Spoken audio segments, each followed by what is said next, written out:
Το κάνεις για να γαμίσεις. Κοίτα, είχα μπει και νούμερο 2 στα trends. Ρε, σίγουρα. Αλλά εννοώ ότι το κάνεις με άλλο σκοπό. Με το 2016 και μετά εκεί, 17-18, σταμάτησαν να μπαίνουν τα βίντεο μου στα trends. Τέλος. Γιατί μπαίνετε εσείς μόνο. Όπα ρε, όχι ρε, σιγά. Αφού τρεντάρεις, πώς δεν τρεντάρεις. Δεν τρεντάρω. Δεν υπάρχει. Αυτό με τα μουσικά. Πώς το βλέπεις που είναι λίγο σαν YouTube Music, το ελληνικό YouTube. Τώρα κάτι έχουν κάνει όμως και προσπαθούν να το χωρίσουν. Είδα κάτι νούμερο 1 Trends for Music. Δηλαδή, εγώ ήμουν νούμερο 1 και για μια στιγμή με έλεγε νούμερο 3. Ενώ ήμουν στο 1, με έλεγε 3. Και μετά ανέβηκε και έγραφε μετά number 1 music trending. Κοίτα τώρα εσύ, αυτό ας πούμε με τη Φουρέρα αξίζει να είναι νούμερο 1. Τι θα είναι το βιντεάκι το δικό μου.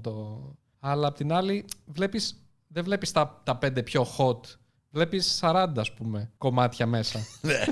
Η αλήθεια. Έχει γίνει χαμός. Όλη η μουσική γίνανε. Μήπως να το γυρίσω κι εγώ λίγο έτσι, να βοηθήσεις λίγο. Γιατί είπες ότι θες να είσαι και λίγο πιο